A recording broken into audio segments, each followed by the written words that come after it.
Praise the lord. దేవునికి మహిమ ఘనత ప్రభావములు కలుగును గాక. ప్రేమైనటువంటి జీవము కలిగిన దేవుని కుటుంబమా, దైవ సమాజమా, దేవుడు మనల్ని ప్రేమించి మరొక నూతన దినాన్ని ఇచ్చినందుకు ఆయనకు హృదయపూర్వక కృతజ్ఞతాస్తుతులు చెల్లిద్దాం. హల్లెలూయా. రండి ప్రియా దైవజన్మ, ఈ దినం కొరకు సిద్ధపరచబడినటువంటి లేఖనము చదువుకొని దైవ ధ్యానం చేద్దాం. ఆదికాండము 22వ అధ్యాయము. ఆదికాండము 22వ అధ్యాయము 10-11 వచనాలు చదువుకుందాం. 10-11 వచనాల్లో, అప్పుడు అబ్రహాము తన కుమారుని వధించుటకు తన చెయ్యి చాపి కత్తి పట్టుకొనగా యెహోవా దూత పరలోకము నుండి అబ్రహామా అని అతన్ని పిలిచెను. అందుకు అతడు చిత్తము ప్రభువా అనిను. అప్పుడు ఆయన, ఆ చిన్నవాని మీద చెయ్యి వేయకుము, అతనేమియూ చేయకుము, నీకు ఒక్కడైన నీ కుమారుని నాకియ ఎనుతీయలేదు గనుక నీవు దేవునికి భయపడవాడవని ఇందువలన నాకు కనబడుచున్నదనిను. ప్రార్థన. పరిశుద్ధుడు, ప్రేమ కలిగిన తండ్రి, స్తోత్రాలు, కృతజ్ఞతలు. చదవబడిన వాక్య సారాంశాన్ని వివరించి మాకు వడ్డించి మహిమ పొందమని యేసునామములో స్తుతించి ప్రార్థిస్తున్నాను తండ్రి. ఆమేన్. హల్లెలూయా. దేవునికి మహిమ కలుగునుగాక. ప్రభునందు నాకు అత్యంత ప్రేమైనటువంటి జీవము కలిగిన దేవుని కుటుంబమా, దైవ సమాజమా, మనము త్రిత్వము గురించి, త్రియేక దేవుని గురించి మనము ధ్యానం చేస్తూ వస్తున్నాము. అయితే మనము ధ్యానం చేసినటువంటి నిన్నటి భాగంలో చివరిలో ఒక మాటను నేను జ్ఞాపకం చేశాను. ఏమిటి ఆ మాట అంటే, పాపక్షమాపణలు క్షమించే దూత, పాపక్షమాపణ కలుగు చేసే దూత, లేదంటే పాపములు క్షమించే దూత.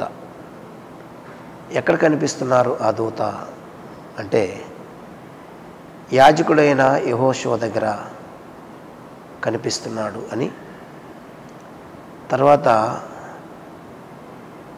మిమ్మలను నడిపించినటువంటి దూత అని మోషే దగ్గర కనిపించినారని మనము ధ్యానం చేస్తూ వచ్చాం. ఇప్పుడు మరొకసారి మనము ఆదికాండంలోకి వెళ్తే ఇక్కడ దూత అనే పదం కూడా రాయబడింది. అయితే ఈ పాపక్షమాపణ కలుగు చేసినటువంటి ఈ దూత, లేదంటే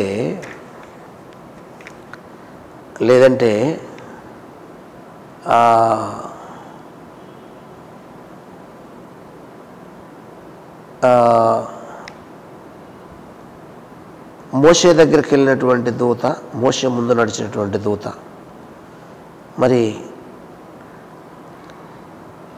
ఈయన సాక్షాత్తు యెహోవా దేవుడని, యెహోవా దేవుడు కాబట్టే యెహోషువ మాలిన్య వస్త్రాలు తీసివేసి ప్రశస్త వస్త్రాలు ధరింపజేశాడని మనము ధ్యానం చేస్తూ వచ్చాం.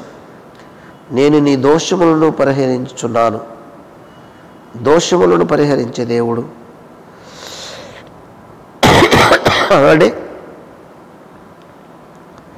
యెహోషువతో, యాజకుడైన యెహోషువతో నేను నీ దోషములు పరిహరించుచున్నాను అని పలుకుతున్నటువంటి ఆ వ్యక్తి లేఖనాల్లో మనకు స్పష్టంగా కనబడుతుంది. దోషాలు పరిహరించే దేవుడని సెలవిస్తూ పలికినటువంటి ఆ వ్యక్తి. అయితే ఈ విషయాల్లో కొందరికి స్పష్టత లేనందువలన, స్పష్టత లేనందువలన మరి ఏంటి దేవుళ్ళు ఇద్దరా అనే డౌటు వచ్చే అవకాశాలు కూడా కనిపిస్తుంటాయి. దేవుళ్ళు ఇద్దరా, ఏంటి పరిస్థితి అనే అవకాశాలు కూడా వస్తుంటాయి. కనుక లేఖనాలన్నిటిని మనం ఎప్పుడైతే క్షుణ్ణంగా పరిశీలించి పరిశోధించి ధ్యానం చేస్తామో అప్పుడు లేఖనాల్లో ఉన్నటువంటి సారము, లేఖనాల మీద కూర్చున్న పరిశుద్ధాత్మదేవుడు మనకు అర్థమవుతాడు అనేది మనము జాగ్రత్తగా జ్ఞాపకం చేసుకోవాలి. సొదొమ గుమొర్రాలు వినాశనానికి, సొదొమ గుమొర్రాల వినాశన సందర్భంలోనూ యెహోషువ అనే ప్రధాన యాజకుని యొక్క దోష పరిహార విషయంలోనూ సాక్షాత్తు తానే దేవుడైనట్లుగా ఆయన తీసుకున్న నిర్ణయాలు మనకు సాక్ష్యాలు కనపడుతున్నాయనేది మనము జాగ్రత్తగా అర్థం చేసుకోవాలి. ప్రేమైనటువంటి వారులారా, లేఖనాల్లో దూతగా పిలువబడుతున్నటువంటి వ్యక్తి సాక్షాత్తు దేవుడే అయి ఉండాలని ఏమండి అందరూ ఒప్పుకోక తప్పదు. లేఖనాలు చదివిన వాళ్ళందరూ ఒప్పుకోవాలి. కానీ అనుమానాలు ఎక్కువ, డౌట్లు ఎక్కువ కదా కొంతమందికి. ఇద్దరు యెహోవాలా లేదా ఇద్దరు దేవుళ్ళు అవుతారా, అది ఎలా సాధ్యమైంది అని చాలామంది అనుమానం వ్యక్తం చేస్తూ ఉంటారు కదా. ఆయన వారి పాపాలను క్షమించి సొదొమ గుమొర్రానికి వచ్చి ప్రధాన యాజకులైన పాపాలను క్షమించినటువంటి ఆ దూత యెహోవా కాకపోతే వేరుగా రెండో వ్యక్తి అయినటువంటి ఆ దూత ఏమండి ఒప్పుకోకపోతే తప్పదు. మనకు ఆ దూతను సాక్షాత్ దేవుడిని మనము ఒప్పుకోవాల్సినటువంటి అవసరం ఉంది. లేఖనమే మనకేం చేస్తుందంటే, లేఖనము ఆ లేఖన ప్రవచనమే మనకు రుజువు చేస్తుంది. ఎందుకంటే లేఖనాలు మనుషులు జ్ఞానము ద్వారా, మనుషుల విద్య ద్వారా రాయబడినవి కాదు. మరి ఎలా రాయబడ్డాయి అంటే పరిశుద్ధాత్ముని యొక్క ప్రేరేపణ ద్వారా రాయబడ్డాయని పేతురు భక్తుడి ద్వారా మనకు తెలుసుకుంటున్నాం. అయితే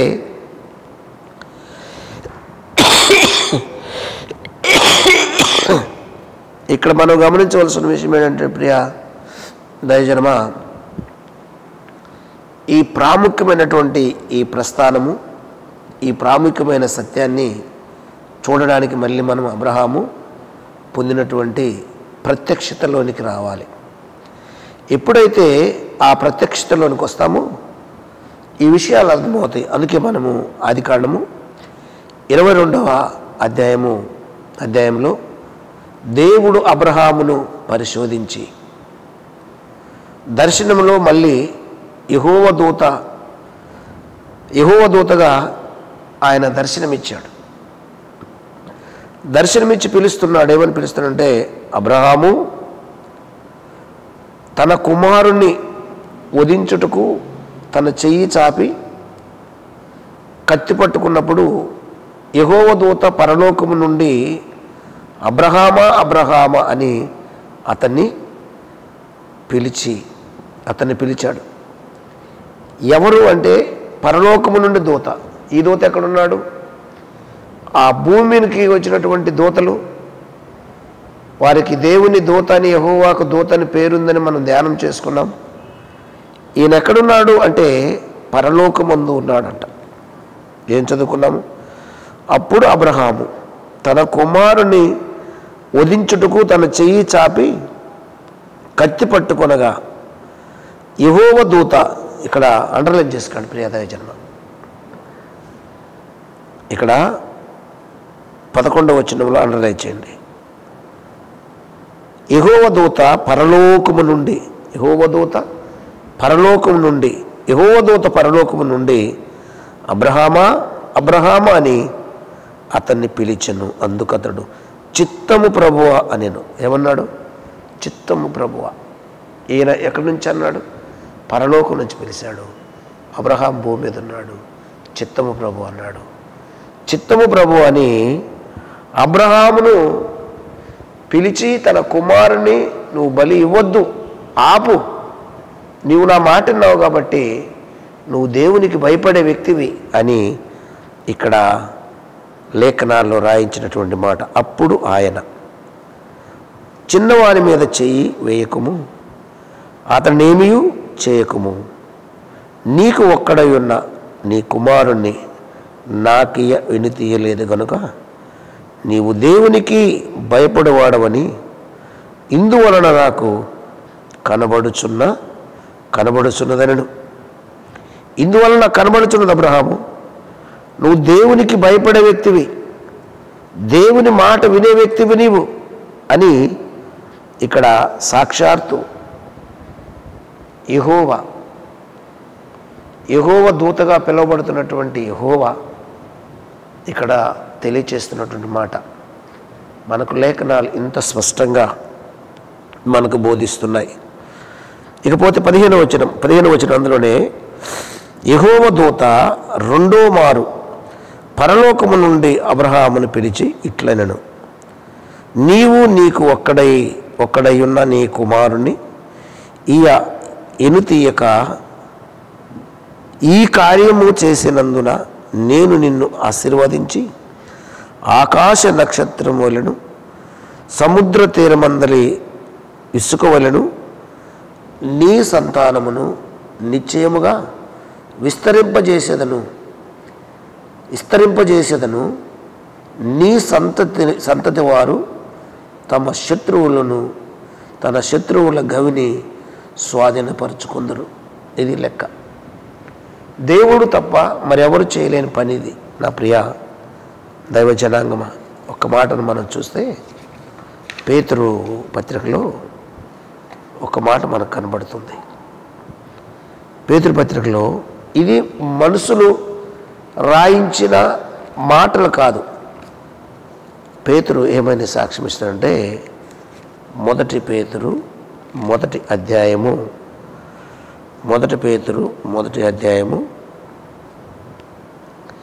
20వ వచనము 21వ వచనంలో చూస్తే, ఆయన జగత్తు పునాది వేయబడక మునుపు నియమింపబడిన కానీ తన్ను మృతులలో నుండి లేపి తనకు మహిమనిచ్చిన దేవుని ఎడల తన ద్వారా విశ్వాసులైన మీ నిమిత్తము కడవరి కాలమందు ఆయన ప్రత్యక్షపరచబడెను కాగా మీ విశ్వాసము నిరీక్షణయు దేవుని యందు ఉంచబడి ఉన్నవి. దేవునికి స్తోత్రము కలుగునుగాక. ఇక్కడ ఏమని లేఖనము సాక్ష్యం ఇచ్చుచున్నది అంటే,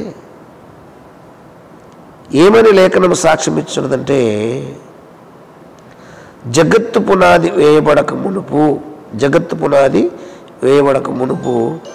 నియమింపబడిన కానీ తనను మృతుల్లో నుండి లేపిన తనకు మహిమనిచ్చిన దేవుని ఎడల తన ద్వారా విశ్వాసులైన మీ నిమిత్తము కడవరి కాలమందు ఆయన ప్రత్యక్షపరచబడునుగాక.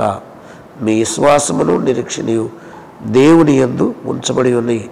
మీరు క్షయబీజము నుండి కాక శాశ్వతమగు జీవము కలిగిన దేవుని వాక్య మూలముగా అక్షయ బీజము నుండి పుట్టింపబడిన వారు కనుక నిష్కపటమైనటువంటి సహోదర ప్రేమ కలుగునట్లు మీరు సత్యమునకు విధేయులగుట చేత మీ మనసులను పవిత్రపరచుకునినా వారయ్యుండి. చూడండి, మీరు సత్యమునకు సత్యవాక్యమునకు విధేయులై ఉన్నారు కనుక లేఖనాలు మనకు చెబుతున్నటువంటి సర్వసత్యం ఏమిటంటే, ఇది జగత్తు పునాది వేయబడక ముందు నియమించబడినటువంటి వాక్యములు. ఈ వాక్యములు మరి యెహోవా దూత, తండ్రి కుమార పరిశుద్ధాత్మదేవుడు తన పిల్లలకు రాయించి ఇచ్చినటువంటి మాటలు 66 గ్రంథాలు మనం చదువుకున్నప్పుడు ఇదిగో అబ్రహాము దగ్గరికి వచ్చి మళ్ళీ పరలోకము నుండి యెహోవా దూత, అంటే ఈయన మొదటి యెహోవా అయిన కావచ్చు, రెండో యెహోవా అయిన కావచ్చు. మమ్రే దగ్గరేమో 3 మనుషులు అబ్రహాం కనిపించారు. సొదొమ గుమారాల దగ్గర 2 వ్యక్తులు లోతు కనిపించారు. మొత్తం 3. ఈ 3లో ఒక యెహోవా దూత మోషే దగ్గరికి వెళ్ళాడు. మోషేని నడిపించినటువంటి యెహోవా దూత ఆయన కోపం రాబోద్దని ఒక యెహోవా చెప్పాడు. కోపం వచ్చే దేవునికి దూత కోపాలు మనుషుల మీద రగులుకోవని మనం ధ్యానం చేస్తూ వచ్చాం. ప్రియదేవ జన్మ గమనించండి, అబ్రహాము దగ్గర మళ్ళీ మాట్లాడుతున్నటువంటి పరలోకము నుండి యెహోవా దూత, నువ్వు దేవునికి భయపడేవాడివి, నువ్వు దేవునికి భయపడ్డావు, ఆ కుమారుని ఏమి చేయకు అని చెప్పినటువంటి వాక్యాలు మనము ధ్యానం చేశాం. రేపు కూడా ఈ అంశంలో ఇంకా కొన్ని విషయాలు ముందుకు తీసుకెళ్దాము. రండి ప్రియదేవ జన్మ ప్రార్థన చేద్దాం. మీరు చూడండి, ఆ తర్వాత మీకు తెలిసిన వారు కూడా షేర్ చేయండి. దేవుని దీవెనలు పొందండి. పరిశుద్ధుడు ప్రేమ కలిగిన తండ్రి స్తోత్రాలు. ఇతబడిన వాక్యం అందరికీ అర్థమయ్యేలాగా మాట్లాడని నమ్మి స్తుతిస్తున్నాను.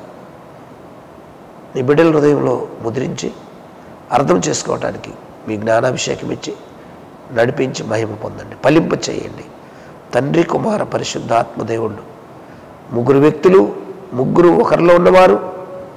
అయ్యా, ఒక కమలా పండులు ఎలాగైతే తొనలుంటాయో, తండ్రి అయిన దేవుడిలో తొనలుగా ఉండే వచ్చినటువంటి వ్యక్తిత్వం కలిగిన 3 స్వయం స్వహ కేంద్రాలు 3 ఉన్నాయి అనే విషయాలు గమనించి ధ్యానం చేయడానికి బిడ్డలకు కృప చూపించి భయం పొందమని యేసు నామములో స్తుతించి ప్రార్థిస్తున్నాను తండ్రి. ఆమేన్. God bless you. దేవుడి దీవించును గాక. ఆమేన్.